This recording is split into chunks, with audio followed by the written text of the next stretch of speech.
కామారెడ్డి ఇంకా కోలుకోలేదు. దెబ్బ మీద దెబ్బ అన్నట్టుగా ఇప్పటికే అతలాకుతలమైన కామారెడ్డి పైన మరోసారి వర్షం విలయతాండవం చేసింది. అదే లోతట్టు ప్రాంతాలు గజగజ వణికినటువంటి పరిస్థితి కనిపిస్తూ ఉంది. సహాయక చర్యల విషయంలో అటు రాష్ట్ర ప్రభుత్వం ఇటు విపక్ష పార్టీలు కూడా కొంతమేరకు చేసే ప్రయత్నం చేసినప్పటికీ చాలామంది ఇళ్లను వదిలిపెట్టి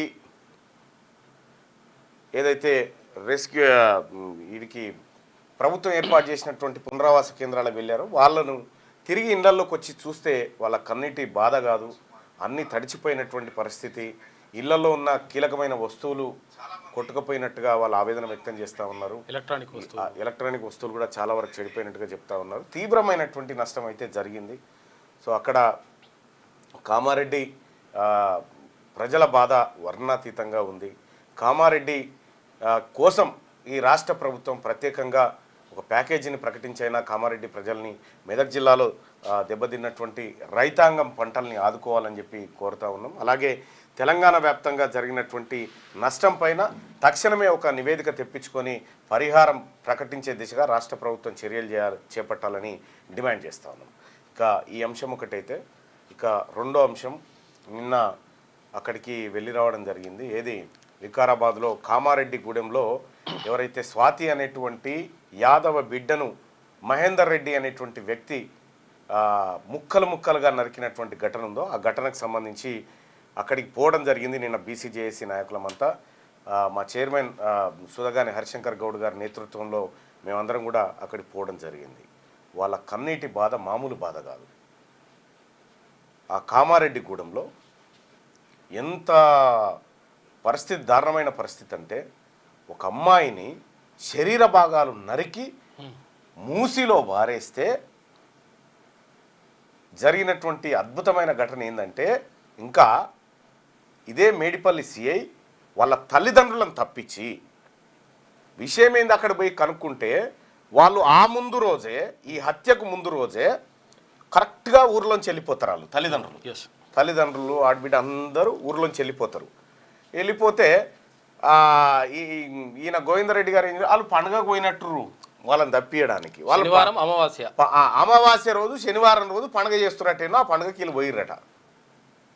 వాళ్ళ తల్లిదండ్రుల కుట్ర కూడా దాగి ఉంది అందులో అని చెప్పి ఆ ఊరోళ్ళే చెప్తా ఉన్నారు. ఆ ఊరోళ్ళే చెప్తా ఉంటే వాళ్ళ తల్లిదండ్రులను తప్పించి సాధారణ కేసు పెట్టి వాళ్ళని అరెస్టు చేయకుండా గోవిందరెడ్డి అనేటువంటి రెడ్డి సామాజిక వర్గం సిఐ, ఆ తర్వాత అక్కడున్నటువంటి ఆ నిందితుడు ఎవరైతే మహేందర్ రెడ్డి ఉన్నాడో అతన్ని సేఫ్గా ఏమీ లేకుండా తీసుకొచ్చి ఏం కాకుండా జైల్లో పెట్టి సంరక్షించారు. అక్కడ వాళ్ళ కంప్లైంట్లో, ఆ కంప్లైంట్ కాపీలు అవన్నీ నేను అవసరమైతే మాట్లాడడం కోసం తెచ్చిన. అయితే అందులో క్లియర్గా తల్లిదండ్రులు చేసినటువంటి కుట్ర, వాళ్ళు గతంలో చేసినటువంటి కాన్స్పిరసీ ఏదైతే ఉందో ఆ అంశాలన్నీ దాంట్లో మెన్షన్ చేసిన తర్వాత గోవిందరెడ్డి అనేటువంటి సిఐ, ఈ లంచావతారుడు, ఈ కరప్షన్ అధికారి వాళ్ళని తప్పించి వాళ్ళ దగ్గర మరి ఎంత ముట్టిందో ఏం కథనో కానీ మొత్తానికి రెడ్డి ఒకటైపోయి అక్కడ ఒక బీసీ బిడ్డను ముక్కలుగా నరికినటువంటి ఘటనలో దిగ్విజయంగా వాళ్ళ పవర్ను వాడి ఇవాళ ఆ కుటుంబాన్ని, అసలు దోషులను వదిలిపెట్టి వాళ్ళు మంచిగా పెళ్లిళ్ళకు పేరంటాలకు తిరుగుతూ ఉన్నారు. వీళ్ళ కథ ఇగో ఇది. దీనిపైన చర్యలు తీసుకోవాలని బీసీజేఏసీ కార్యాచరణ రూపొందిస్తూ ఉంది.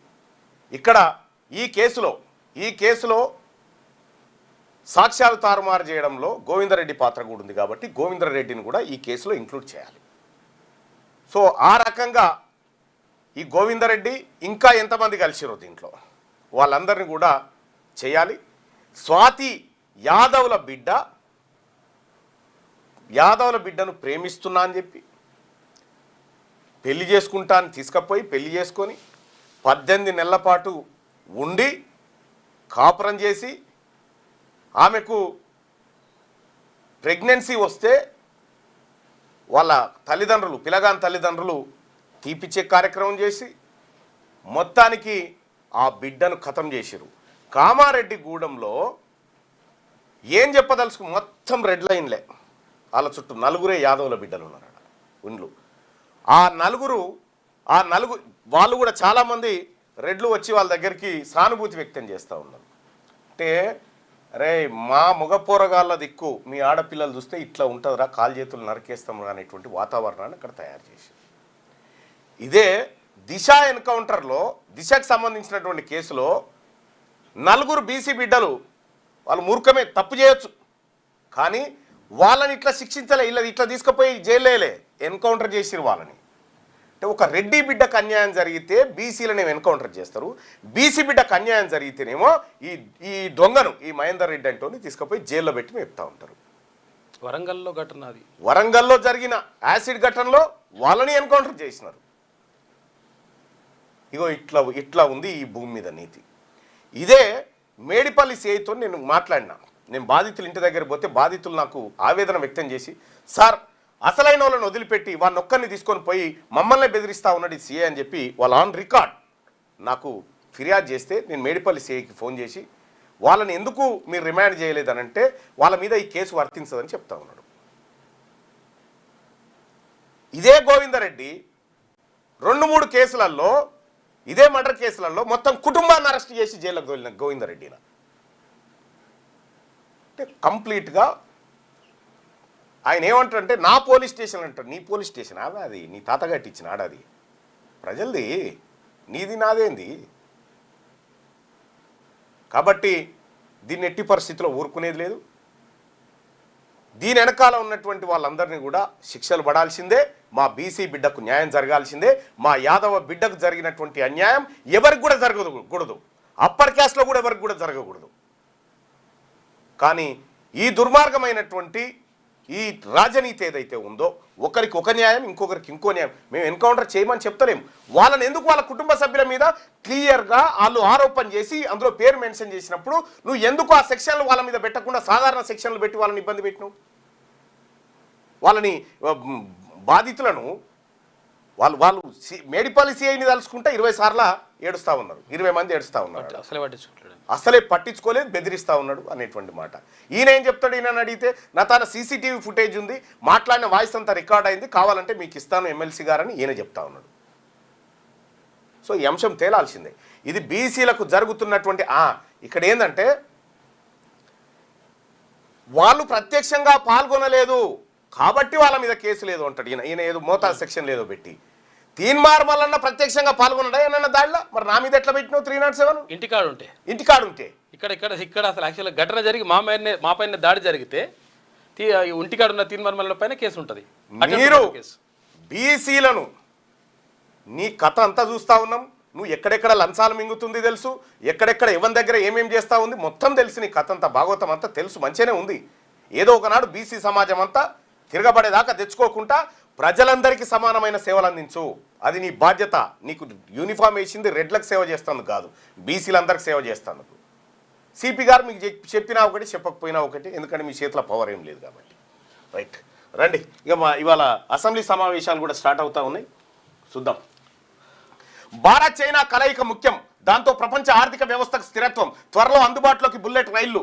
రూపాయల 6 లక్షల కోట్ల పెట్టుబడులకు జపాన్ సుముఖత. టోక్యో పర్యటనలో ప్రధాని మోడీ వెల్లడి. చంద్రయాన్ 5లో 2 దేశాల భాగస్వామ్యం అంటూ టోక్యోలో సంయుక్త విలేకరుల సమావేశంలో భారత్ జపాన్ ప్రధానులు మోడీ, షిగేరు ఇషిబా పాల్గొన్నారట. ఇక భారత్ చైనా కలయిక ముఖ్యం అంటూ, అంటే ఇక్కడ అమెరికా ఎప్పుడైతే భారత్కు ఇబ్బందికరమైనటువంటి టారిఫ్లు వేస్తూ ఉందో ఆ సందర్భంలో భారత్ తీసుకునేటువంటి వ్యూహాత్మక నిర్ణయాలుగా ఈ వార్తను చెప్తా ఉన్నారు. కానీ అమెరికా సోపతి పోతిమి, అమెరికాతో అలాయ్ బాలాయ్ అంటిమి, మై ఫ్రెండ్ ట్రంప్ అంటిమి, ఆ ట్రంప్ నిన్ను నమ్మకనే పాయే, మళ్ళీ వస్తే ఇక్కడ. ఇప్పుడు దీన్ని చాలామంది చూసినావా, నరేంద్ర మోడీ గారి వ్యూహం ఎట్లుందో అని చాలామంది శత్రువు మిత్రుడు అన్నట్టుగా అట్లా తీసుకున్నాడు. ఏదైనా కామనే. మన దౌత్యము, మన అంతర్జాతీయ సంబంధాలు నరేంద్ర మోడీ గారి హయాంలో మెరుగుపడకపోగా ఇంకా దిగజారిపోయినాయి. అదే మన్మోహన్ సింగ్ గారు ఉన్నప్పుడు చాలా అద్భుతమైనటువంటి అంతర్జాతీయ సంబంధాలు, వాణిజ్య సంబంధాలు ఇవన్నీ ఉండేటి. చర్చించాక చర్యలపై ప్రకటన. జస్టిస్ ఘోష్ నివేదికపై అసెంబ్లీ సమావేశంలో వాడివేడి వాదోపవాదనలకు అవకాశం. కాళేశ్వరం బ్యారేజీలపై విచారణ చేపట్టి జస్టిస్ పిసి ఘోష్ కమిషన్ చేసిన సిఫార్సుల విషయంలో ప్రభుత్వం తదుపరి కార్యాచరణ ఏంటనేది చర్చనీయాంశంగా మారింది. అసెంబ్లీలో నివేదికను ప్రవేశపెట్టి చర్చించాలని నిర్ణయించిన చర్చ అనంతరం తదుపరి చర్యల గురించి ప్రభుత్వం ప్రకటన చేసే అవకాశం ఉంది. మేడిగడ్డ బ్యారేజీతో పాటు అన్నారం, సుందిల్ల బ్యారేజీల పైన విచారణ జరిపిన జస్టిస్ పిసి ఘోష్ జూన్ 31న ప్రభుత్వానికి నివేదిక ఇచ్చారు. మాజీ ముఖ్యమంత్రి కేసీఆర్, మాజీ మంత్రులు హరీష్ రావు, ఈటల రాజేందర్తో పాటు ఐఏఎస్ అధికారులు, ఇంజనీర్లు, నిర్మాణ సంస్థలను తప్పుపట్టారు. ఈ నివేదికపై మంత్రివర్గం చర్చించి అసెంబ్లీలో చర్చించిన తర్వాత తదుపరి కార్యాచరణపై నిర్ణయం తీసుకుంటామని ప్రకటించింది. ఇక నేటి నుంచి అసెంబ్లీ ప్రారంభం కాబోతా ఉంది. ఇక ఈ నివేదిక పైన పిసి ఘోష్ కమిషన్ ఇచ్చినటువంటి నివేదిక పైన ఐఏఎస్ అధికారులు, ఇంజనీర్లు, నిర్మాణ సంస్థలను తప్పుపట్టినటువంటి ఆ నివేదిక పైన మంత్రివర్గం చర్చించి అసెంబ్లీలో చర్చించిన తర్వాత తదుపరి కార్యాచరణ నిర్ణయం తీసుకుంటామని ప్రకటించింది. ఇదే పిసి ఘోష్ కమిషన్ నివేదికను రద్దు చేయాలని చెప్పి హైకోర్టుకు హరీష్ రావు, కేసీఆర్ విడివిడిగా పోయారు. ఆ రెండింటిని కలిపి విచారించినటువంటి ధర్మాసనం రాష్ట్ర ప్రభుత్వాన్ని ఒక క్వశ్చన్ అడిగింది. మీరు అసెంబ్లీలో ఇది చర్చించిన తర్వాత చర్యలు తీసుకుంటారా, లేదంటే ముందే తీసుకుంటారా అంటే అడ్వకేటు జనరల్ ఉన్నాడు కదా సుదర్శన్ రెడ్డి గారు ఏం చెప్పిండంటే, మేము అసెంబ్లీలో చర్చించినాకనే ఈ చర్యలు తీసుకుంటాము ఈ నివేదిక పైన అని చెప్పి చెప్పడం జరిగింది. దాంతో అసెంబ్లీలో చర్చిస్తున్నారు కదా తప్పేమున్నది అనేటువంటి మాట ఇక్కడ హైకోర్టు చెప్పడంతో ఇవాళ అసెంబ్లీలో ఆ చర్చకు అవకాశం ఉండే ఛాన్స్ ఉంది. అయితే ఇవాళ అసెంబ్లీలో జరిగేది కేవలం మాగంటి గోపీనాథ్ గారి సంతాపం, ఆయన చనిపోయినటువంటి ఘటన, ఆయనకు నివాళులర్పించేటువంటిది ఒకటి ఉంటుంది, సంతాప ప్రకటన. ఆ తర్వాత మండలిలో కూడా ఇద్దరు మాజీ ఎమ్మెల్సీలు చనిపోయినటువంటి ఉంది, వాళ్ళకు కూడా సంతాపం ప్రకటించి సభ వాయిదా వేసే అవకాశం ఉంటుంది. ఆ తర్వాత మధ్యాహ్నం తర్వాత మంత్రివర్గ సమావేశం ఉండబోతోంది. మంత్రివర్గ సమావేశంలో అత్యంత కీలకమైనటువంటి విషయాలపైన నిర్ణయం తీసుకుంటారని తెలుస్తుంది. ఒకటి, పిసి ఘోష్ కమిషన్ నివేదిక అంశం చర్చకు మంత్రివర్గంలో పెట్టుకొని మరి అసెంబ్లీలో ప్రవేశపెట్టాలనా, అసెంబ్లీలో ప్రవేశపెడితే ఈ అంశాన్ని సభ్యులందరితోని మళ్ళీ ఒక కమిటీ వేయాలా, లేకపోతే ఏం చేయాలనే దానిపైన పూర్తి స్థాయిలో అక్కడ చర్చ జరిగే అవకాశం ఉంది. రెండో విషయం ఏంటంటే, అసెంబ్లీలో చర్చించిన తర్వాత నిజంగా కేసీఆర్, హరీష్ రావును అరెస్టు చేయాల్సి వస్తే అటువంటి నిర్ణయాలు ఏమైనా తీసుకోవాలనేటువంటిది చర్చ కూడా బలంగా విపక్షాల వైపు కూడా జరుగుతూ ఉంది. అయితే ప్రజలు మాత్రం ఈ పిసి ఘోష్ కమిషన్ నివేదిక అసెంబ్లీలో పెట్టి కేసీఆర్, హరీష్ రావును అరెస్టు చేయాలనేటువంటి ఒక బలమైన సంకల్పంతో మాత్రం ప్రజలు కనిపిస్తూ ఉన్నారు. అయితే రాష్ట్ర ప్రభుత్వం నిజంగా అరెస్ట్ చేసే దమ్ముందా, చేయగలుగుతాడా, రేవంత్ రెడ్డి గారికి అంత వెయిట్ ఉందా అని అంటే అది మాత్రం పెద్దగా నమ్మశక్యంగా లేదు. మరి ఆయన చేయగలుగుతాడా, లేకపోతే కాంప్రమైజ్ పాలిటిక్స్ ఉంటాయా? రాజకీయాల్లో ఒకరినో అరెస్ట్ చేసుకొని జైల్లో పెట్టుకునేంత సీన్ ఉండదు. ఏమున్నా కూడా అది ఏపీలో ఉంటుందేమో కానీ ఇక్కడ తక్కువ. మరి ఇక్కడ ఆ కార్యక్రమం ఉంటుందో లేదో తెలియదు సార్. ఇక అది పిసి ఘోష్. ఇక 42% రిజర్వేషన్, బీసీలకు 42% రిజర్వేషన్ ఇచ్చిన తర్వాతనే స్థానిక సంస్థల ఎన్నికల్లోకి వస్తామని చెప్పి ఇక్కడ ముఖ్యమంత్రి రేవంత్ రెడ్డి గారు, మంత్రులు శ్రీధర్ బాబు గారు, మంత్రులందరూ కూడా చెప్పారు ఈ మాట. మీరు ఆ మాట కట్టుబడి ఉండండి. ఇలా మంత్రివర్గంలో ఆ చర్చ పెట్టుకోండి. 42% రిజర్వేషన్ బీసీలకు రావాల్సిందే. అలాగే ముగ్గురు పిల్లల నిబంధన ఏదైతే ఉందో, ఈ ముగ్గురు పిల్లలు ఇద్దరు పిల్లల నిబంధన, ఇద్దరు పిల్లలు ఉంటేనే ఎన్నికల్లో పోటీ చేయాలి, ఆ తర్వాత ఎక్కువ ఉంటే పోటీ చేయకూడదు అనేటువంటి అనర్హత నిబంధనలు ఏవైతే ఉన్నాయో వాటిని సవరించాలి. ముగ్గురు పిల్లలున్నా, నలుగురు పిల్లలున్నా ఈ ఎన్నికల్లో పోటీ చేసే అవకాశం రాష్ట్ర ప్రభుత్వం కల్పించాలి. రెండోది. ఇక మూడోది ఏంటంటే, 42% రిజర్వేషన్ల విషయంలో పార్టీ పరంగా వస్తామంటే అది ఎట్టి పరిస్థితుల్లో బీసీలం యాక్సెప్ట్ చేయము. మాకు కావాల్సింది మీరు చెప్పిన రిజర్వేషనే. ఇక రాహుల్ గాంధీ గారు, మహేష్ కుమార్ గౌడ్ గారు బీసీల పట్ల, ముఖ్యమంత్రి గారు కూడా చాలాసార్లు బీసీలకు న్యాయం జరగాలి, ఏది బీసీలే వద్దు సార్ మాకు న్యాయం ఏమొద్దంటే లేదు జరగాలనేటువంటి యాక్టింగ్ ఆయన చేస్తూ ఉన్నాడు కదా. ఇప్పుడు ఒకటి 2 ఎమ్మెల్సీ స్థానాలు ఖాళీ అయినాయి. 2 ఎమ్మెల్సీ స్థానాలు ఖాళీ అయినాయి. ఒకటి కోదండరామ్ని తొలగించారు, ఒకటి అమీర్ అలీ ఖాన్ని తొలగించారు. ఈ రెండు ఎమ్మెల్సీ స్థానాలు బీసీలకు ఇచ్చి చూపెట్టు నీ చిత్తశుద్ధి. ఈ 2 ఎమ్మెల్సీ స్థానాలు బీసీలకు ఇచ్చి బీసీల చేత భర్తీ చేసి కాంగ్రెస్ పార్టీ బీసీల పక్షపాతి, బీసీల కోసం జితనే ఆబాది ఉతనే ఇస్సేదారి అనేటువంటి మాట కట్టుబడి ఉందనేటువంటిది చెప్పండి. మహేష్ కుమార్ గౌడ్ గారు ఇవి చేయండి చూద్దాం. ఇక ఇప్పుడు 42 తర్వాత ముచ్చడుతుంది. ఇప్పుడు తక్షణంగా ఉన్నాయి కదా ఇవి. ఈ రెండిట్లో బీసీ అభ్యర్థుల పేర్లు ప్రకటించండి. చేస్తారా చూద్దాం. ఒకసారి పబ్లిక్ను కూడా అడిగి చూద్దాం.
రైట్, మీ అభిప్రాయం తెలియజేయండి.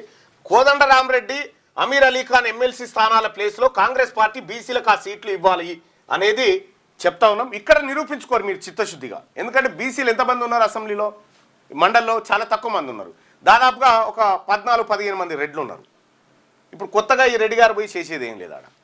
ఇంకొక విషయం ఏంటంటే అక్కడ అమీర్ అలీ ఖాన్ బీసీ అయితే ఆయన ఉంచండి. ఇక్కడ కోదండరామరెడ్డి ఆల్రెడీ రెడ్లు చాలా మంది ఉన్నారు. అందులో రెడ్లు లేకగా చాలా మంది రెడ్లు ఉన్నారు. ఒకటి ఏవిఎన్ రెడ్డి గారు ఉన్నారు, ఆ తర్వాత సుఖేందర్ రెడ్డి గారు ఉన్నారు, ఆ తర్వాత మ్యాక్సిమం ఉంటారు అట్లా. ఒకసారి పోచంపల్లి శ్రీనివాసరెడ్డి గారు ఉన్నారు.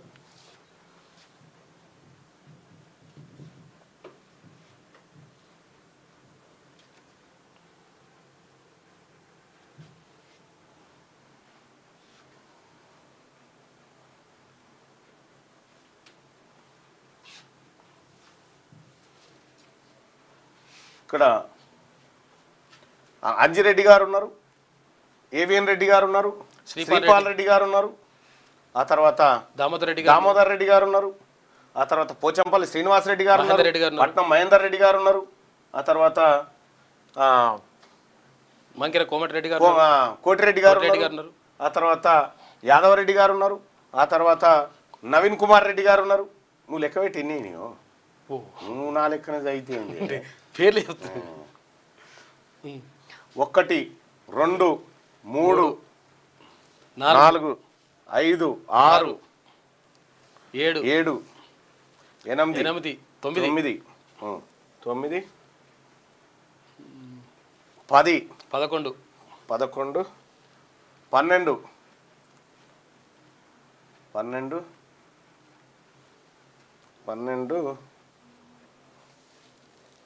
12 12 13 మంది ఉన్నారు. సరిపోరా? ఇంకా 13 మంది ఉండేది 40 మంది. 40 మందిలో 13 అంటే దాదాపుగా ఒక 30% వాటా వాళ్ళకు ఉంది. ఇప్పుడు ఓన్లీ అయితే మళ్ళీ వేరేగా ఓసీలు అయితే వాణిదేవి గారు బ్రాహ్మణ సామాజిక వర్గానికి సంబంధించినటువంటి మహిళ. అలాగే తాత భానుప్రసాద్ గారు వెలమ 2, ఆ తర్వాత కల్వకుంట్ల కవిత 3, ఆ తర్వాత తాత మధు గారు కమ్మ సామాజిక వర్గం 4, ఆ తర్వాత వీళ్ళిద్దరు ఉన్నట్టున్నారు. వీళ్ళిద్దరు కూడా వస్తారు. 5 6 ఈయనది నవీన్ కుమార్, ఆయన వెల్మ సామాజిక వర్గం అనుకుంటా. 6 7 8 9 9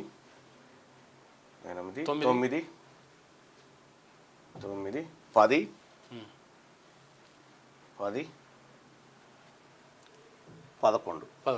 11 ప్లస్ 13 24 మొత్తం సభ్యులలో 24 మంది అప్పర్ క్యాస్ట్, 40 మంది మొత్తం టోటల్ 40 మంది 24 మంది అప్పర్ క్యాస్ట్ ఉన్నారు. ఇది కూడా ఈ మొన్న ఇచ్చినటువంటి బీసీలకు కూడా మీ సంగతి ఏందంటే ఇచ్చిర్రు, అవి కూడా లేకపోతే ఇవ్వకపోదురు. ఇప్పుడు కోదండరామరెడ్డి గారిది ఖాళీ అయింది కాబట్టి ఆ స్థానాన్ని బీసీలతో భర్తీ చేయాలి. అమీర్ అలీ ఖాన్ గారు ఒకవేళ బీసీ అయితే ఆయన ఉంచి మైనార్టీ కోటా కింద మా బీసీ మైనార్టీలకు, ఒకవేళ ఆయన బీసీ కాకపోతే ఆయన తొలగించి మా బీసీ మైనార్టీ, మా దూదేకుల, మా ఏది బీసీ సామాజిక వర్గంలో ఉన్నటువంటి ముస్లింలకు ఆ టికెట్ ఇవ్వాలి. ఇది కాంగ్రెస్ పార్టీ ఈ చిత్తశుద్ధిని నిరూపించుకోరి. 42% అదంటే కేంద్రం ఆపుతుంది అడ్డంకులునే కదా, ఇది ఆపెట్టోడే లేడు. కాబట్టి ఇవి భర్తీ చేయాలని చెప్పి మహేష్ కుమార్ గౌడ్ గారికి చెప్తా ఉన్నా. ఎటు చూసినా కన్నీటి జాడలే, బురద చేరిన ఇల్లు, ఛిద్రమైన రహదారులు, ఎస్ఆర్ఎస్పీ వెనుక జలాలతో నిజామాబాద్ జిల్లాలో గ్రామాల్లోకి వరద, 480 చెరువులు, కుంటలు, కాలువల గండ్లు, 784 చోట్ల దెబ్బతిన్న రోడ్లు, వంతెనలు, 2.20 లక్షల ఎకరాల్లో పంటలకు నష్టం వాటిల్లింది. వర్షాలు తగ్గినా, వరదలు శాంతించినా అవి మిగిల్చిన నష్టం జాడలు బాధితులను కన్నీళ్లు పెట్టిస్తున్నాయి. కామారెడ్డి, నిజామాబాద్, మెదక్, ఆదిలాబాద్, నిర్మల్ జిల్లాలో గురువారాల్లో కురిసిన భారీ వర్షాలకు పెద్ద ఎత్తున నష్టం వాటిల్లింది. శుక్రవారం వానల నుంచి ఉపశమనం లభించిన గ్రామాలు వరద తాలూకు భయం నుంచి బయటపడలేదు. మహారాష్ట్ర నుంచి వస్తున్న భారీ వరదతో శ్రీరామ్ సాగర్ ప్రాజెక్టు వెనక జలాలు పోటెత్తి నిజామాబాద్ జిల్లాలోని పలు గ్రామాలు జల దిగ్బంధంలో చిక్కున్నాయి. గ్రామీణ అంతర్గత రహదారులు తీవ్రంగా దెబ్బతినడంతో రాకపోకలకు అంతరాయం ఏర్పడింది. దీనికి తోడు భారీ వర్షాలతో రాష్ట్ర వ్యాప్తంగా వరి, పత్తి, మొక్కజొన్న. ఇప్పుడు నిన్న కామారెడ్డి చూస్తే కామారెడ్డిలో ఇండ్లని వాస్తుకున్న ఇండ్లు, వాస్తుకు లేని ఇండ్లు ఏం లేదు. ఏ వాస్తుకున్నా లేకపోయినా తూర్పు ముఖం ఉన్నా దక్షిణం ఉన్నా మునిగినాయి. బురదను తొలగిస్తూ రికార్డు స్థాయి వర్షంతో కకావికలమైన కామారెడ్డి జిల్లా బురద నుంచి బయటపడుతోంది. జిల్లా కేంద్రంలోని బీఆర్ కాలనీ వాసులు బురద తొలగించి ఇళ్లను శుభ్రం చేసుకుంటున్నారు. ఎలక్ట్రానిక్ వస్తువులన్నీ పాడై ఒక్కో ఇంట్లో లక్షల మేర ఆస్తి నష్టం జరిగినట్టు బాధితులు ఆవేదన వ్యక్తం చేస్తున్నారు. జిల్లా కేంద్రంతో పాటు పలు ప్రాంతాల్లో కొట్టుకుపోయిన వాహనాలను బాధితులు వెతుక్కుంటూ కనిపించారు. ఇక రోడ్లు ధ్వంసం, భారీ నష్టం. పునరుద్ధరణకు 558 కోట్లు అవసరం. ఆర్ఎండ్బి శాఖ ప్రాథమిక నివేదిక ఇచ్చింది. రోడ్లు ధ్వంసం అయిపోయి 558 కోట్ల నష్టం వాటిల్లిందట. ఇక మల్లింపు మార్గంలోనూ అంతరాయం. బాసర వంతెన వద్ద ప్రమాదకరంగా గోదావరి ప్రవహిస్తూ ఉందట. అటుపోతేనేమో ఆడంగాలు వెళ్ళి.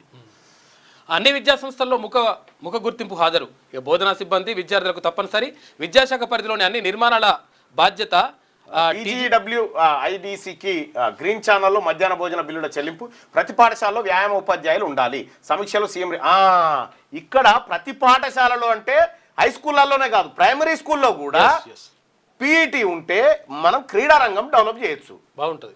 పాఠశాల నుంచి వర్సిటీల వరకు రాష్ట్రంలోని అన్ని విద్యా సంస్థల బోధనలో నాణ్యతా ప్రమాణాలు పెంచాలని, అందుకు అనుగుణంగా బోధనా సిబ్బందితో పాటు విద్యార్థులకు ముఖ గుర్తింపు హాజరు. అవును, విద్యార్థులకి ఎందుకు ఉండాలి ముఖ గుర్తింపు? ఎమ్మెల్యేలకు, ఎమ్మెల్సీలకు, ఎంపీలకు, మంత్రులకు బయట బోర్డు పెట్టాలి. సెక్రటేరియట్ బయట ఒక స్క్రీన్ పెట్టి ముఖ్యమంత్రి గారు ఇవాళ ఎన్ని గంటలకు వచ్చిండు, ఆయన ముంగట కెమెరా ఉండాలి, ఎవరెవరిని కలుస్తున్నాడు, ఎంతమందికి అపాయింట్మెంట్ ఇస్తున్నాడు, ఎవరెవరితో చర్చిస్తా ఉన్నాడు, ఏ సమీక్షలు నిర్వహిస్తా ఉన్నాడు, ఇక్కడ స్క్రోల్ కావాలి. ఇగో మంత్రుల కమిటీ భేటీ అయింది, ఇగో ఈ అంశం పైన చర్చిస్తూ ఉంది, ఇగో అని చెప్పి చెప్పాలా. ఇక్కడ ఇవాళ ఫలానా ఛాంబర్లో ఇగో ఈ అంశం పైన అధికారులతో మంత్రి గారు సమావేశమయ్యారని చెప్పాలి, ఆయన అందుబాటులో ఉన్నాడని చెప్పి చెప్పాలా. వాళ్ళకే ఎందుకు, మనకు కూడా ఉండాలి పారదర్శకత మనకు కూడా ఉండాలి. అయితే అది గతంలో అదే దీని గురించి మాట్లాడాడు మన ఎవరు అంటే పిల్లలది, అరే ముగ్గురు పిల్లలది నిబంధనది, అదే తిరుమల గారు చెప్పినట్టుగా ఇట్లా ముగ్గురు పిల్లలు నిబంధన ఎత్తేయాలి అది. ఎందుకంటే మోహన్ భాగవత్ చెప్తా ఉన్నాడు పిల్లల్ని ఎక్కువగా నూరని ఒకటి. రెండోది పక్కన ఎవరైతే ఇంపోజ్ చేసిర్రో ముగ్గురు పిల్లల నిబంధన, ఆ ఇంపోజ్ చేసిన చంద్రబాబు నాయుడే ఎత్తేసి నలుగురిని కనమని చెప్తా ఉన్నాడు. ఎక్కువగా కనమంటుండు, నలుగురిని కనమని ఆయన చెప్తా ఉన్నాడు. మరి ఈడెందుకు ఇబ్బంది అవుతా ఉంది? ఎందుకంటే ముగ్గురు పిల్లలు ఎక్కువ మంది బీసీలలోనే ఉంటారు, ఎస్సీ ఎస్టీలలో ఉంటారు. కాబట్టి వాళ్ళని ఫిల్టర్ చేయ, వాళ్ళ ఎన్నికల్లో పాల్గొనకుండా చేయాలనేటువంటి కుట్ర కింద చూడాల్సి వస్తుంది దీన్ని. వైభవంగా ఈటీవీ 30 ఇంకా అయిపోలేదా అంటే రెగ్యులర్ నడుస్తున్నాయి కదా. జీఎస్టీ స్లాబ్ల హేతుబద్ధీకరణతో తెలంగాణకు 7,000 కోట్ల నష్టం, దాన్ని కేంద్రమే భర్తీ చేయాలి. ఉప ముఖ్యమంత్రి భట్టి విక్రమార్క డిమాండ్ చేస్తా ఉన్నారు. జీఎస్టీ స్లాబ్ల హేతుబద్ధీకరణతో తెలంగాణకు 7,000 కోట్ల నష్టం వచ్చిందని చెప్పి అంటా ఉన్నాడు. కాళేశ్వరంతో 1,00,000 కోట్ల నష్టం వచ్చింది. అంటే ఇంకేసేది ఉండనా? జీఎస్టీ ఇంకేయాలనా ప్రజల మీద? దాని ఉద్దేశం ఏంది? తహసీల్దారు అక్రమాస్తులు 5 కోట్ల రూపాయలు. 7 చోట్ల ఏకకాలంలో ఏసీబీ సోదాలు, అరెస్టు. జాబితాలో 17 ఎకరాల వ్యవసాయ భూమి, ఇల్లు, బంగారం, ఆభరణాలు. ఒకడోడు 500 కోట్ల భూములు కబ్జాలు పెట్టిరీడ. నాకు తెలిసి మొత్తం ఆస్తులు 5 కోట్ల. బండి నాగేశ్వరరావు పక్క బీసీ అయి ఉంటాడు నాకు తెలిసి. కావచ్చు, ఖమ్మం జిల్లా అయి ఉంటుంది. బీసీ అయి ఉంటాడు, బీసీఓ ఎస్సీఓ ఎస్టీ అయి ఉంటాడు. ఈ బండి నాగేశ్వరరావును తెర మీద 5 కోట్ల ఆస్తేట. ఇవాళ రేపు కార్పొరేటర్ గెలిస్తే 50 కోట్లు సంపాదిస్తాడు. ఏ అధికారి చక్కగా ఉన్నాడు సార్? ఇదే అప్పర్ క్యాస్ట్ అని చేస్తే గిత్తత వార్త కింద వచ్చు. గిత్తత ఏసీబీ వలలో అధికారి అని. పల్లె నిధులపై నేరుగా కేంద్రం పర్యవేక్షణ, వాటి సొంత ఆదాయ వనరుల నమోదుకు డిజిటల్ వేదిక, సమర్థ్ పంచాయత్ వెబ్ పోర్టల్ ప్రారంభమట. దేశంలోని గ్రామ పంచాయతీల ఆదాయ వనరులు డిజిటల్ వేదిక ద్వారా పర్యవేక్షిస్తూ ఆర్థిక నిర్వహణను బలోపేతం చేసేందుకు కేంద్ర ప్రభుత్వం సమర్థ్ పంచాయత్ వెబ్ పోర్టల్ను తాజాగా ప్రారంభించింది. ప్రస్తుతం పన్నులు, పన్నేతర ఆదాయాలు గ్రామాలకు పరిమితంగా సమకూరుతున్నాయి. వీటిని సాధారణ నిధి అంటే జనరల్ ఫండ్ కింద పంచాయతీలు జమ చేస్తున్నాయి. ఇవి కాకుండా జనాభా ప్రాతిపదికన కేంద్ర రాష్ట్ర ఆర్థిక సంఘాలు నిధులిస్తున్నాయి. అవి సకాలంలో విడుదలవక నిర్వహణ, అభివృద్ధి, వేతనాల చెల్లింపులకు నిధుల కొరత ఏర్పడుతుంది. వీటన్నింటినీ సమీక్షించిన కేంద్రం పంచాయతీల వాస్తవ పరిస్థితులను తెలుసుకునేందుకు సన్నద్ధమైంది. ఆదాయ సేకరణకు డిజిటలీకరించి వాటి చెల్లింపులను సులభతరం చేయబోతా ఉందట. ఇది నరేంద్ర మోడీ గారి ప్రభుత్వం ఇది ఒక మంచి పని ఏం చేసిందంటే, పోర్టల్ ద్వారా ఏ ఊర్లో ఏ నిధులు దేనికోసం ఖర్చు చేసి ఎక్కడుండైనా చూసుకోవచ్చు. అంత పారదర్శకత ఉంది ఆ విషయంలో. Hats up. ఇక అమెరికా విద్యార్థి వీసా పరిమితి తగ్గింపట, ఇక దయచేయండి బయలుదేరాలని చెప్పి వెళ్ళిపోయి 4 ఏళ్ళు అయిందంటే ఉత్తరాదిలో వర్ష బీభత్సం అంటూ ఒక వార్తను చూస్తా ఉన్నాం. ఇక ఇది 2వ పేజీ కదా. వెలుగు దినపత్రికల వార్తలను చూస్తే భారత్ పైనే ప్రపంచం ఆశలు. ప్రపంచంలోనే భారత్ అతివేగంగా అభివృద్ధి చెందుతున్న ఆర్థిక వ్యవస్థ అని ప్రధాని నరేంద్ర మోడీ తెలిపారు. అందుకే ప్రపంచమంతా ఇండియాపై ఆశలు పెట్టుకున్నదని చెప్పారు. త్వరలోనే ప్రపంచంలో 3వ అతిపెద్ద ఆర్థిక వ్యవస్థగా ఏ దేశం కూడా ఇండియాను ఏమీ చేయలేదు. ఎందుకంటే ప్రపంచంలోనే అత్యధిక మానవ వనరులు ఉన్నటువంటి జనాభా ఉన్న దేశం ఇది. దీన్ని కదిలించడం అంత ఈజీ కాదు. అయ్యో ఎంత గోస, 2 లక్షలకు పైగా ఎకరాల్లో నీట మునిగిన పంటలు, భారీ వర్షాలు, వరదలతో 4,000 కోట్ల నష్టం. ప్రాథమికంగా అంచనా వేసిన అధికారులు రిపోర్టును కేంద్రానికి పంపాలని సీఎం ఆదేశం. ఇప్పటి వరకు 16 మంది మృతి, షెల్టర్లలో 2,000 మందికి ఆశ్రయం. కొట్టుకుపోయిన రోడ్లు, కూలిన బ్రిడ్జిలు, దెబ్బతిన్న కరెంటు పోల్స్, ట్రాన్స్ఫార్మర్లు, చెరువులు, కుంటల గండ్లు. కామారెడ్డి, మెదక్, నిర్మల్, సిరిసిల్ల, నిజామాబాద్ జిల్లాలోనే ఎక్కువ లాస్ అయిపోయిందట. అయ్యో ఎంత గోస అంటూ కూలిపోయిన ఇండ్లు 1,500 ఇండ్లు కూలిపోయినాయి, డ్యామేజ్ అయిన ఇండ్లు 2,000 ఇండ్లు డ్యామేజ్ అయిపోయినాయి, దెబ్బతిన్న అంగన్వాడీ భవనాలు 580, తెగిన కరెంటు వైర్లు 100 కిలోమీటర్ల మేర, గన్లు పడిన చెరువులు 112 తెగిపోయినట. ఇంత అపారమైనటువంటి నష్టం జరిగినప్పుడు రాష్ట్ర ప్రభుత్వం తక్షణమే రిలీఫ్ కోసం ఒక ప్యాకేజీని ప్రకటించాలి. అక్కడ కామారెడ్డిని మళ్ళీ కోలుకునేటట్టు చేయాలి. వరద ఉధృతి కొట్టుకుపోయిన దర్పల్లి సిరికొండ మధ్య రోడ్డును ఇక్కడ చూడొచ్చు మనం. ఇక బోధన్ మండలం కొప్పార్గాలో నీట మునిగిన డ్రాగన్ ఫ్రూట్ పంటను పరిశీలించవచ్చు. కామారెడ్డి జిల్లా లింగంపేట మండలంలో వరద కొట్టుకుపోయిన ట్రాన్స్ఫార్మర్లు కొట్టుకుపోయిన దారుణంగా ఉంది. కన్నీళ్ల కామారెడ్డి టౌన్లో ఎటు చూసినా దయనీయ దృశ్యాలు. జిఆర్ హౌసింగ్ కాలనీ పరిస్థితి మరింత అధ్వానం. ఇండ్లన్నీ బురద చిత్తమయం. కట్టుబట్టలతో మిగిలిన బాధితులు, పాడైన టీవీలు, రిఫ్రిజిరేటర్లు, ఇతర ఎలక్ట్రానిక్ వస్తువులు, తడిచిపోయిన పిల్లల బుక్స్, ముఖ్యమైన పేపర్లు. పునరావాస కేంద్రాల నుంచి ఇండ్లకు చేరుకుంటున్న బాధితులు పాడైన వస్తువులను చూసి కన్నీటి పర్యాంతమైతా ఉన్నారు. కామారెడ్డి జిల్లా బీఆర్ కాలనీలో తడిసిన సామాన్లు చూసి బయట వేసుకున్నారు. వదలని వాన. ఉత్తర తెలంగాణలో 3వ రోజు దంచికొట్టిన వర్షాలు. కామారెడ్డి, నిర్మల్, నిజామాబాద్లో మళ్ళీ కుండపోత. రానున్న 5 రోజులు మోస్తారు వానలు. ఎల్లో అలర్ట్ జారీ. రాష్ట్రంలో సాధారణం కంటే 28% అధిక వర్షపాతం నమోదైందంట. అవసరమైతే అధ్యక్ష బాధ్యతలు చేపడతా, అవసరమైతే అమెరికా అధ్యక్షుడిగా బాధ్యతలు చేపట్టేందుకు తాను సిద్ధంగా ఉన్నానని ఆ దేశ వైస్ ప్రెసిడెంట్ జేడీ వాన్స్ అన్నారు. ట్రంప్ హెల్త్ అద్భుతంగా ఉందని, ఆయనే పూర్తికాలం పదవిలో ఉంటారని అంటుండు. రైట్ అన్నాడు. కానీ ఈ మాట అమిత్ షా గారు అనగలుగుతారా ఇక్కడ? తహసీల్దార్ ఆస్తి 5 కోట్ల రూపాయల పైన అంట. 5 కోట్ల రూపాయల విషయమే కాదు, యాక్చువల్గా 5 కోట్ల రూపాయలు ఆస్తుండే. వరంగల్ తహసీల్దార్ బండి నాగేశ్వరరావు ఇంటితో పాటు ఆయన బంధువుల ఇండ్లపై ఏసీబీ అధికారులు దాడులు చేశారు. 17 ఎకరాల భూములు, 70 తులాల బంగారం, కార్లు, వాచీలు స్వాధీనం చేసుకున్నారు. వీటి మొత్తం విలువ ప్రభుత్వ లెక్కల ప్రకారం 5 కోట్ల రూపాయలు ఉంటుందట. రేపు రాష్ట్రానికి 21,000 టన్నుల యూరియా. సెప్టెంబర్ మొదటి వారం కల్లా మరో 29,700 టన్నులు. తీరనున్న రైతుల కష్టాలు. వచ్చే నెలలో అదనపు యూరియా కేటాయించాలని కేంద్ర మంత్రి నడ్డాకు మంత్రి తుమ్మల లెటర్. పెండింగ్ పెట్టిన 2.38 లక్షల టన్నులను ఈ నెలలోనే సరఫరా చేయాలని విజ్ఞప్తి అట. రేపు రాష్ట్రానికి 21,000 టన్నుల యూరియా రాబోతా ఉందట. మరి నిజంగా వస్తుందా, ఇలా అసెంబ్లీ ఉందని రాసిరా ఈ వార్త. కానీ వస్తుండొచ్చు. మొన్న 50,000 టన్నులు వచ్చింది. నేటి నుంచి అసెంబ్లీ. కాళేశ్వరం కమిషన్ పూర్తి నివేదికను సభలో ప్రవేశపెట్టనున్న ప్రభుత్వం. తొలి రోజు మాగంటి గోపీనాథ్ మృతికి సంతాప తీర్మానం. 3 లేదా 4 రోజులు జరగనున్న సమావేశాలు. నేడు కేబినెట్ భేటీ. స్థానిక ఎన్నికలు, బీసీ రిజర్వేషన్లపై నిర్ణయం. రాష్ట్ర అసెంబ్లీ సమావేశాలు శనివారం ఉదయం 10:30 ప్రారంభం కానున్నాయి. ఇటీవల మృతి చెందిన జూబ్లీహిల్స్ ఎమ్మెల్యే మాగంటి గోపీనాథ్ అసెంబ్లీలో మాజీ ఎమ్మెల్సీ మాగం రంగారెడ్డికి మండలిలో సంతాపం ప్రకటించి తొలి రోజున సభను వాయిదా వేయనున్నారు. ఆ తర్వాత బీఏసీ సమావేశం జరగనుంది. ఇందులో సమావేశాల ఎజెండా, సభను ఎన్ని రోజులు నిర్వహించాలనే దానిపై నిర్ణయం తీసుకున్నారు. ఈసారి 3-4 రోజుల పాటు అసెంబ్లీ సమావేశాలు జరగనున్నట్టు తెలుస్తుంది. శుక్రవారం మిలాదున్నబీ పండుగ ఉండడం, ఆ తర్వాత శనివారం నిమజ్జనం ఉండడంతో పోలీస్ బందోబస్తు, ఇతర ఏర్పాట్ల నేపథ్యంలో గురువారం వరకే సమావేశాలు జరిగే అవకాశం ఉందట. ఇక స్టూడెంట్లు, ఫ్యాకల్టీ అందరికీ ఫేషియల్ అటెండెన్స్ అంట. స్కూల్ నుంచి యూనివర్సిటీ వరకు అమలు చేయాల్సిందే అని సీఎం రేవంత్ రెడ్డి అంటుండు. ఇక్కడ ఇదొకసారి పోల్ చూద్దాం. పోల్ చూసి సభా సమయం అయితే. కోదండరెడ్డి, అమీర్ ఖాన్ ఎమ్మెల్సీ స్థానాల ప్లేస్లో కాంగ్రెస్ పార్టీ బీసీలకు ఆ సీట్లు ఇవ్వాలి అని కోరుకుంటున్న వాళ్ళు 183% మంది కోరుకుంటారు ఆ సీట్లు ఇవ్వాలని చెప్పి. గద్దరన్న చెప్పినట్టు అడక్క తింటే గద్దరన్న ఎప్పుడో చెప్పిండి ఈ మాట. అడక తింటే మన ఆకలి తీరదు, గుద్ది గుంజుకుందాంరు అని.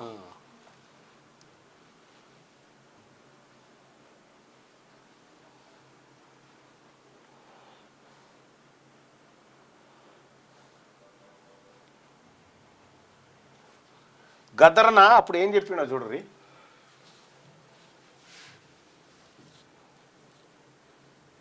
మైక్ పెట్టు. వస్తుందా నెట్ ఏమైనా ఇబ్బంది ఉందా?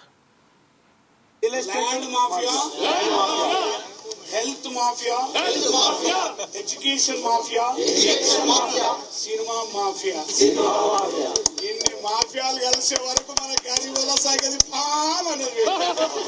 This is the conspiracy. మొట్టమొదటి ఇచ్చిన రెండోసారి ఇచ్చినటువంటి మిత్రుడు చదివిన దాంట్లో నీకు 53 ఏళ్ల తర్వాత నువ్వు ప్రొసీజర్ చేస్తానని ఎందుకు ప్రొసీజర్ చేయలేదని మనం మీడియాలో వాళ్ళే, ఎడ్యుకేషన్ డిపార్ట్మెంట్ వాళ్ళే, పాలిటిక్స్ వాళ్ళే, సినిమా వాళ్ళే, ఐపీఎల్ వాళ్ళే, కాంట్రాక్టర్లు వాళ్ళే, ఫార్మా ఇండస్ట్రీ వాళ్ళదే, భారీ పరిశ్రమలు వాళ్ళవే, రియల్ ఎస్టేట్ వాళ్ళవే.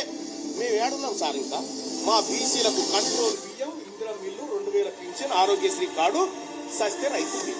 ఈ రాజ్యాంగం మాకు చెప్తా ఉంది, మిమ్మల్ని పైకి తీసుకొస్తామని చెప్తా ఉన్నది. ఈ బిల్లు ద్వారా పోయి 42% రిజర్వేషన్ వస్తుందా అధ్యక్ష? గుండె మీద చేసుకొని చెప్పమని ఇక్కడ ఉన్న వాళ్ళని. ఇది సాధ్యమయ్యేదేనా? ఎంతవరకు సాధ్యం అని చెప్పడం ఒకసారి ఆలోచన చేయండి అధ్యక్ష. ఇది ప్రజలను మభ్య పెట్టడానికి కాకపోతే దేనికోసం అధ్యక్ష? ఇది రాజకీయాల కోసం కాదా? అందుకే ఈ వేదిక నేను చెప్తా ఉన్నా అధ్యక్ష, ఈ వాటాల ద్వారానో ఈ కోటాల ద్వారానో కాదు అధ్యక్ష, ఈ తెలంగాణ రాష్ట్రంలో, ఈ దేశంలో బీసీలు అధికారంలోకి వచ్చినప్పుడే వాళ్ళ బతుకులు మారుతాయని తమ ద్వారా తెలియజేసుకుంటూ, గద్దరన్న ఆలోచనను ఇగో నిన్న వాళ్ళ ఇంటికి పోయి పరామర్శించడం జరిగింది. బట్టే జానయ్య యాదవ్ గారు, నేను, హరిశంకర్ గౌడ్ గారు, ఇట్లా బోదేలి యాదవ్ గారు అందరం కూడా పోవడం జరిగింది. ఒక యాదవుల బిడ్డను ముక్కలుగా నరికినటువంటి ఘటనలో నిన్న అక్కడికి పోవడం జరిగింది. అయితే గద్దరన్న ఏదైతే చెప్పిండో, గద్దరన్న చెప్పిందే నేను, గద్దరన్న ఆశయమే అసెంబ్లీలో మండలిలో మాట్లాడినా. మన చేతుల్లో ఏం లేదు, మాఫియా అంతా వాళ్ళ చేతుల్లోనే ఉందని చెప్పి చెప్పడం జరిగింది. మరి ఏమైతుంది? Okay, right. 183% మంది ప్రజలు క్లియర్గా కోదండరామరెడ్డి, అమీర్ అలీ ఖాన్ ఎమ్మెల్సీ స్థానాల ప్లేస్లో కాంగ్రెస్ పార్టీ బీసీలకు ఆ సీట్లు ఇవ్వాలని 184% మంది ఈ లైవ్ చూస్తున్నటువంటి కంచైలయ్య గారిని పెట్టండి ఎమ్మెల్సీగా. కంచైలయ్య గారిని కోదండరామరెడ్డి ప్లేస్లో కంచైలయ్య గారిని ఎమ్మెల్సీకి పెట్టండి. నేను ఈ పోల్ పెడదాం, అది తీసేసి కదే మా కుర్మ బిడ్డ ఉండని.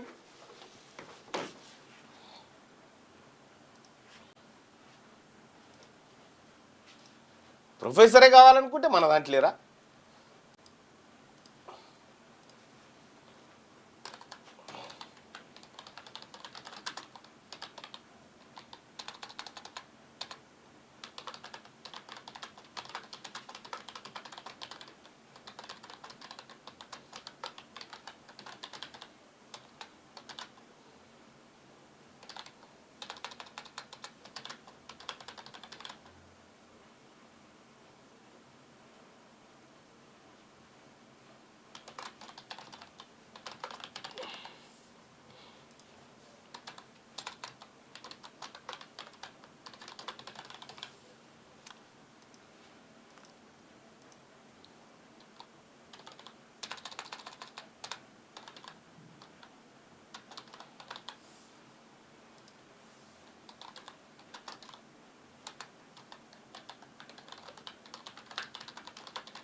రైట్.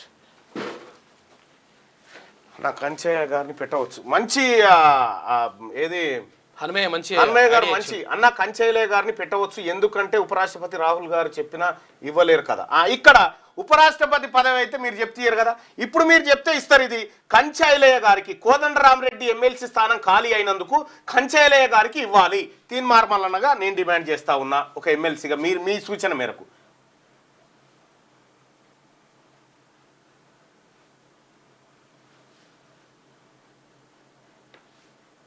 రైట్.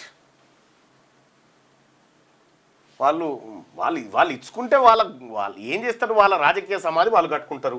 కోదండరామరెడ్డి ఎమ్మెల్సీ స్థానం ఖాళీ అయినందుకు కంచైలయ్య గారికి ఇవ్వాలి అని చెప్పి మేము డిమాండ్ చేస్తా ఉన్నాం. మీరేమంటారు? ప్రొఫెసర్ కంచైలయ్యకి ఇవ్వాలనుకునే వాళ్ళు ఇక్కడ, ప్రొఫెసర్ కోదండరామరెడ్డికే ఇవ్వాలనుకునే వాళ్ళు ఇక్కడ. మీ అభిప్రాయాన్ని తెలియజేయండి. వాళ్ళ రెడ్లకే ఇచ్చుకుంటారని చెప్పి రమేష్ అంటున్నారు. ఇచ్చుకొని తెలవాలిగా జనానికి వీళ్ళు ఏం చేస్తుర్రో తెలవాలి. మా యాదవ్ బిడ్డను మంత్రిని చేయాలంటుండు. ఈ కాంగ్రెస్ పార్టీలోనేమో యాదవులు గెలవలే, బీర్లైలే కుర్మ సామాజిక వర్గం నుంచి గెలిచిండు. సో ఇక్కడ కుర్మ సామాజిక వర్గానికి సముచిత స్థానం ఇచ్చినట్టుంటుంది. కంచైలే గారిని మండలి మేధావి తీసుకురావాలి, ఆయన తీసుకురమ్మను. ప్రొఫెసర్ కంచైలేయకి ఇవ్వాలి ఈ స్థానం. ఏ చెప్పురి కాంగ్రెస్ పార్టీకి రాహుల్ గాంధీ గారు మీకు అత్యంత సన్నిహితుడే కదా కంచైలే గారు, కంచైలే గారికి ఇప్పించండి ఈ సీటుగా. జిత్నే ఆబాది ఉత్తినే ఇచ్చేదారి కదా, ఈ పీ చూద్దాం. ఇప్పుడు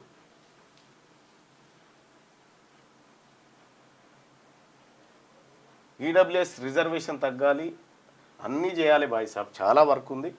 ఇక బీసీల పార్టీ మళ్ళనంటూ వెరీ సూన్ రెడీ అయిపోయింది, లాంచింగ్ ఒకటే ఉంది అంతే. రైట్, ఒక 1000 ఓట్లు చూద్దాం దయచేసి. ఎస్సీ మంత్రివర్గం ఇవ్వాలి, ఎస్సీలకు మంత్రివర్గం. యాదవులు బాగా నష్టపోయి ఉన్నారు. యాదవులకు జరిగిన అన్యాయం ఎక్కడైనా జరిగిందా ఈ మంత్రివర్గంలో? కాంగ్రెస్ పార్టీ ప్రభుత్వం యాదవులకు టికెట్లు ఇవ్వడానికి కూడా ఇబ్బంది పడ్డది కాంగ్రెస్ పార్టీ. తప్పకుండా ఆ యాదవ్ బిడ్డకు న్యాయం జరగాల్సిందే. అంటే ఈ పోలింగ్లో పాల్గొనండి. కోదండరామరెడ్డి ఎమ్మెల్సీ స్థానం ఖాళీ అయినందుకు కంచైలే గారికి ఇవ్వాలి. ప్రొఫెసర్ కంచైలేకి ఇవ్వాలనుకునే వాళ్ళు ఇక్కడ, ప్రొఫెసర్ కోదండరామరెడ్డికే ఇవ్వాలనుకునే వాళ్ళు ఇక్కడ. వీళ్ళందరికన్నా సుదర్శన్ అన్నకి ఇవ్వాలని చెప్తున్నారు ఆయన. సుదర్శన్ అన్నది కథ వేరే. నా అభిప్రాయం కంచైలే మా బీసీ బిడ్డ. 100కి 86% మంది, 100కి 86% మంది ప్రొఫెసర్ కంచైలేయకు ఆ ఎమ్మెల్సీ స్థానం కేటాయించాలి. కోదండరామరెడ్డి ఎమ్మెల్సీ స్థానం ప్రొఫెసర్ కంచైలే కేటాయించాలని 100కి 86% మంది ప్రజలు అభిప్రాయపడతా ఉన్నారు. ఈ లైవ్ చూస్తున్నటువంటి ప్రజలు. ఇక మిగతా